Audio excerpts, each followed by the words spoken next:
This is the Clean Soul Podcast, and I'm Dennis Curtis, your host. Overcoming, overcomers. Jesus talked a lot about overcoming the evils of this world. He told us to overcome just as He had overcome the world. But before I get into being an overcomer, I want to mention to you that without a doubt, we need to get a grip on the fact that we will soon leave this body and we will go to be with the Lord.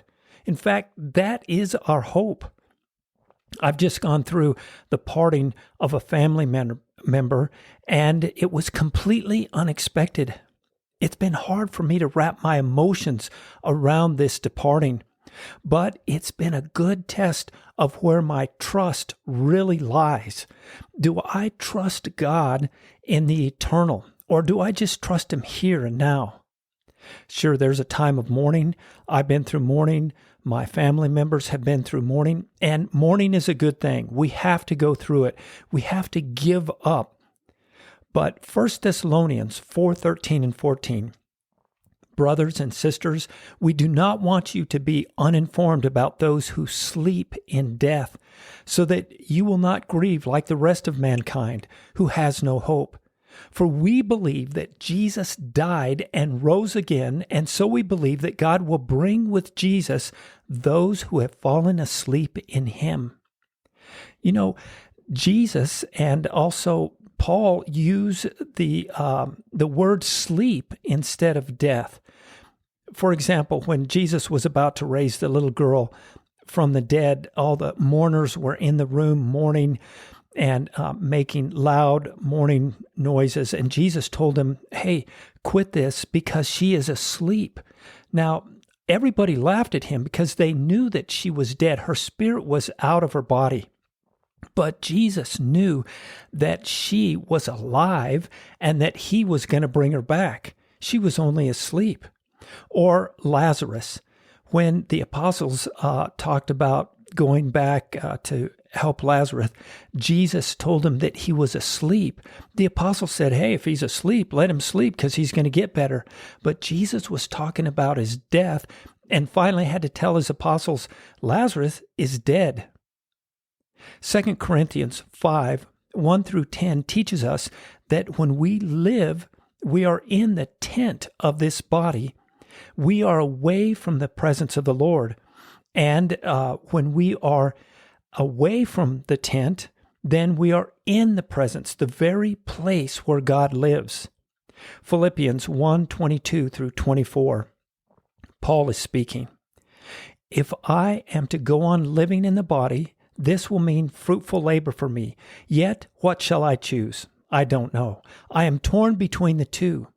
I desire to depart and be with Christ, which is better by far.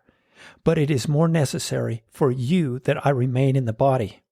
So we see here that Paul is telling us that to be with Christ is better by far.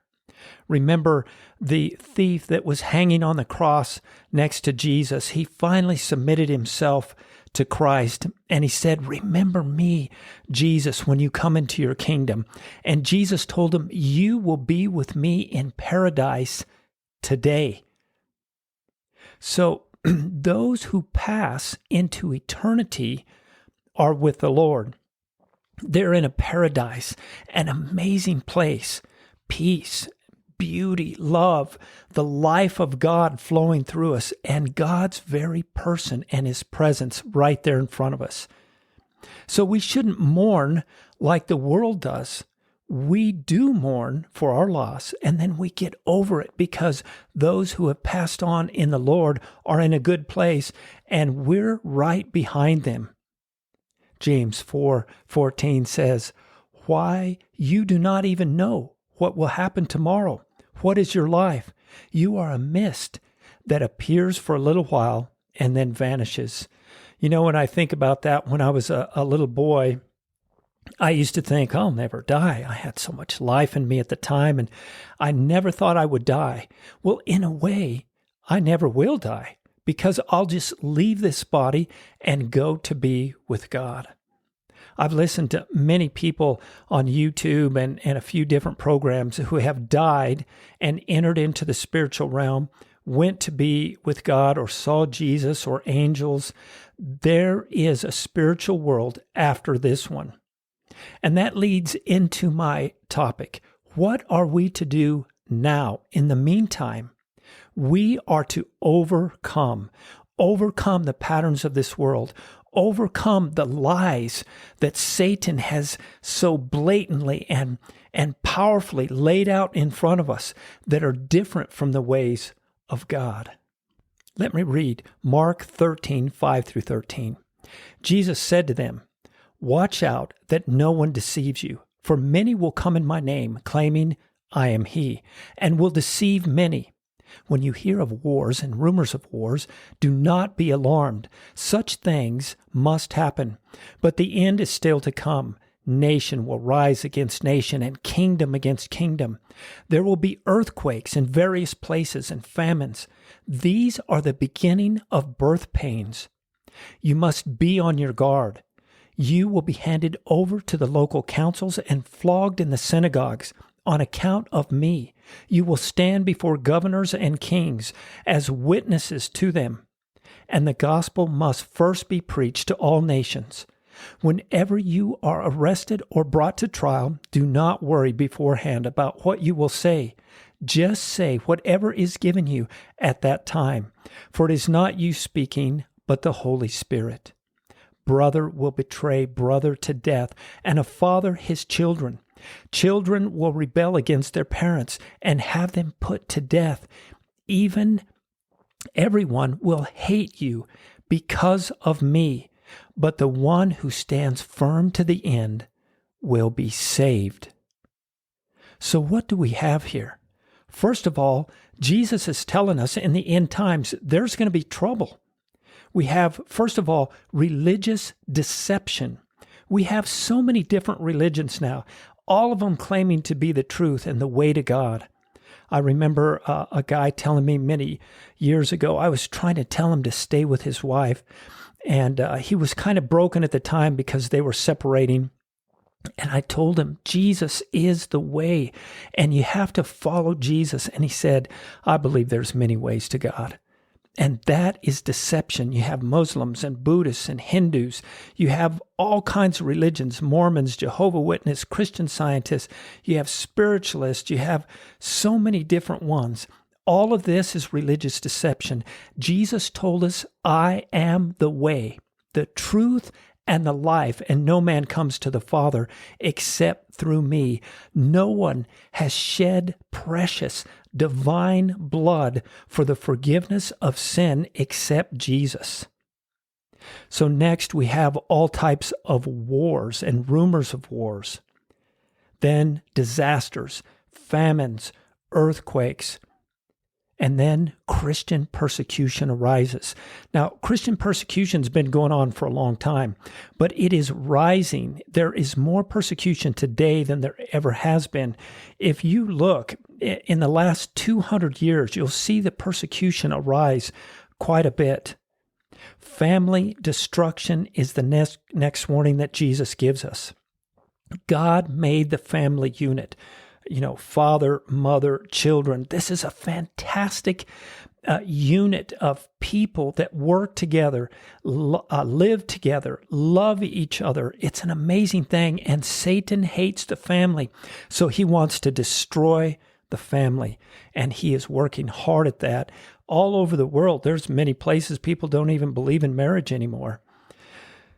Finally, there is pure hatred for Christians.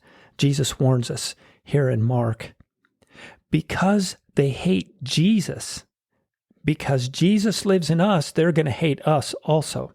You see, Jesus, when he comes in his love, exposes the sin in people's lives so that they can see their need and repent and come to God. And when we live for Jesus and Jesus is living in us, then people will see our lifestyle and that will convict them of sin. Look at the life of one of the most influential Christians. I think he's the most influential Christian in all the world.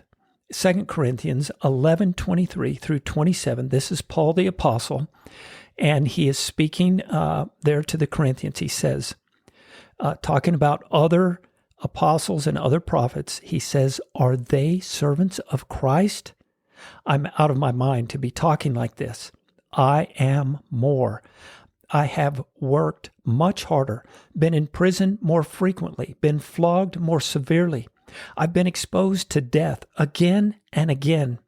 5 times I received from the Jews the 40 lashes minus 1.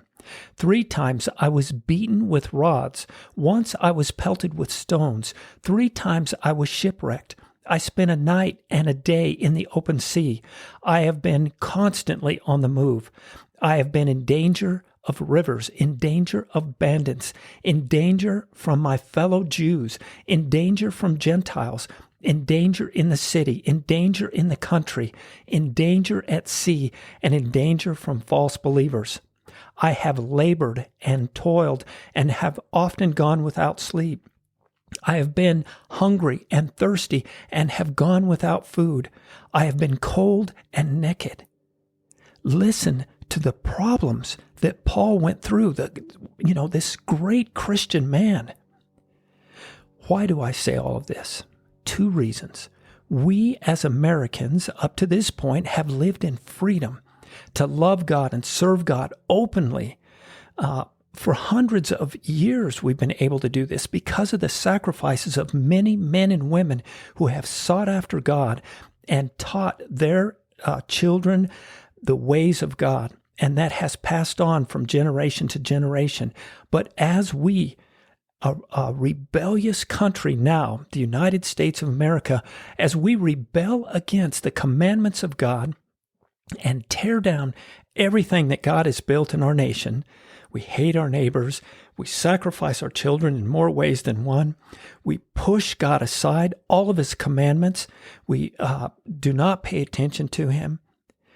In doing these things, we are relinquishing his protection and his prosperity. We are turning his spirit and his way away from us, and that will bring disaster on us.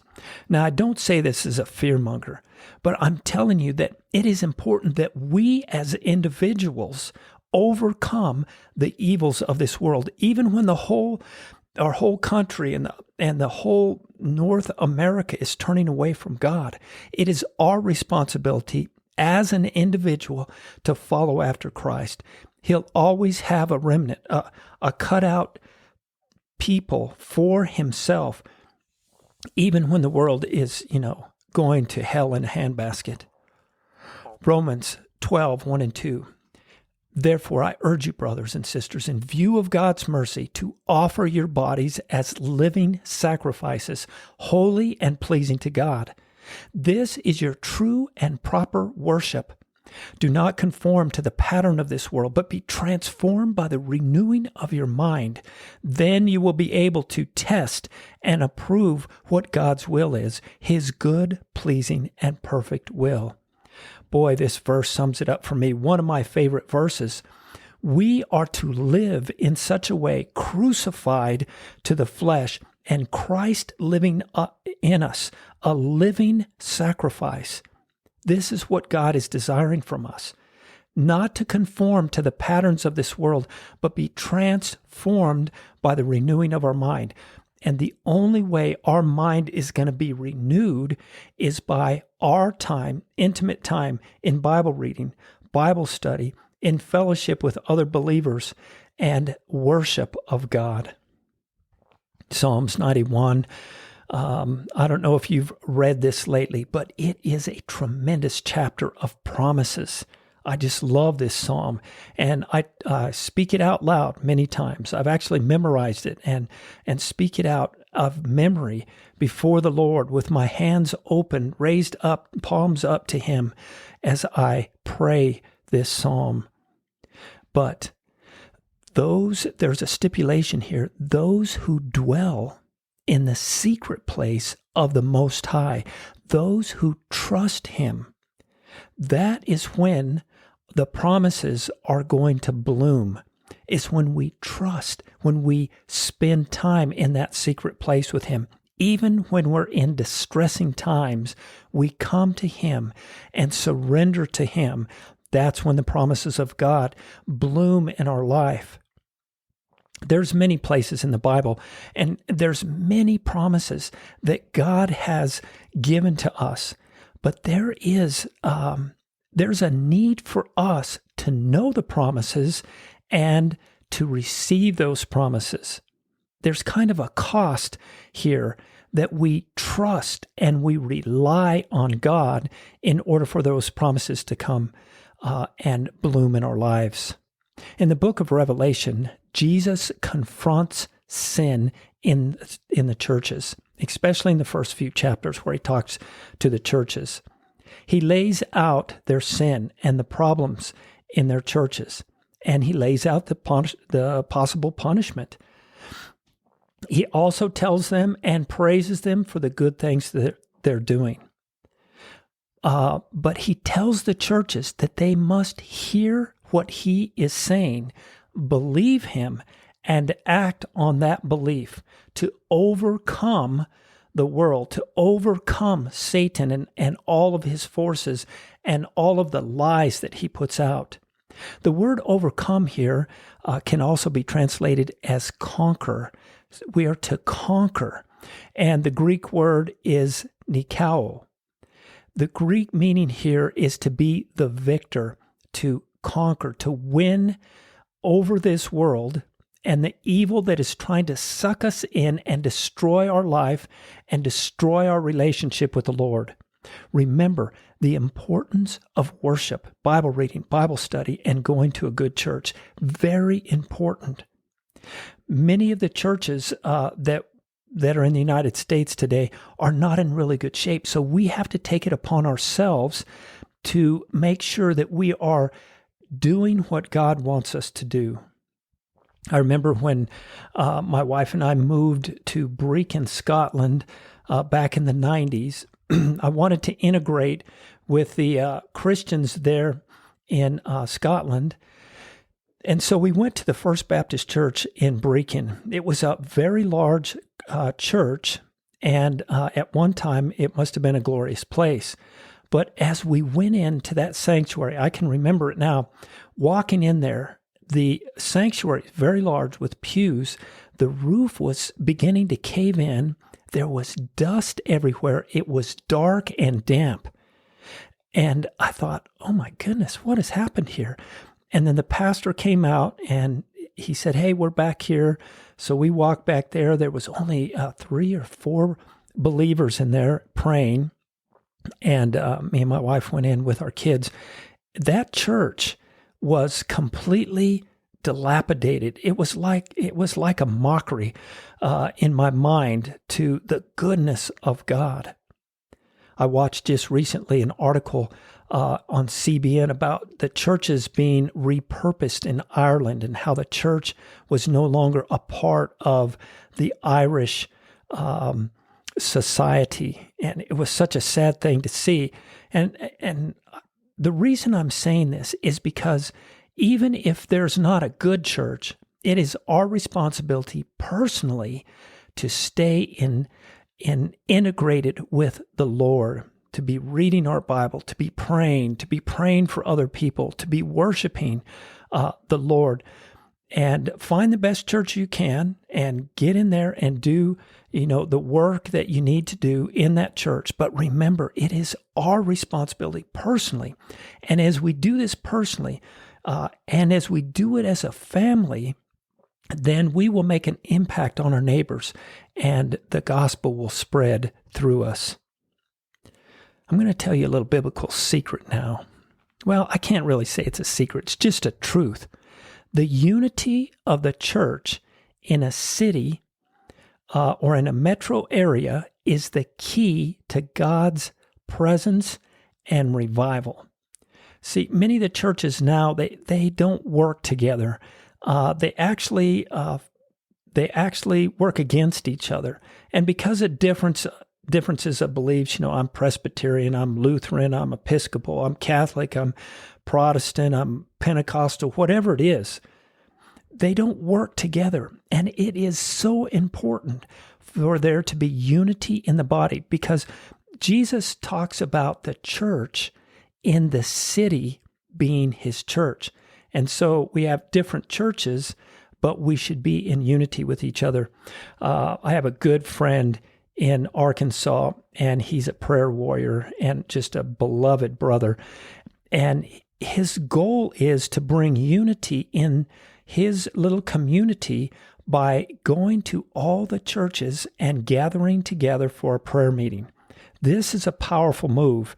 And as the people come together, then the enemy, well, first of all, the Lord will come in and God's presence will be there, and that will drive out the enemy. John 16:33, back to talking about overcoming. The Greek word nikao is used by Jesus. He says, I have told you these things so that in me you may have peace. In this world, you're going to have trouble. But take heart, I have overcome the world. I have conquered the world. The very victory Jesus won, he is asking us to continue that victory in our lives with his strength. And that is the most important thing we can do. Put Christ first in our lives, live a living sacrifice, know his word, receive his promises, and then we will be able to overcome the ways of the world. This has been the Clean Soul Podcast with Dennis Curtis. If you have questions or comments, feel free to visit me at thecleansoul.org.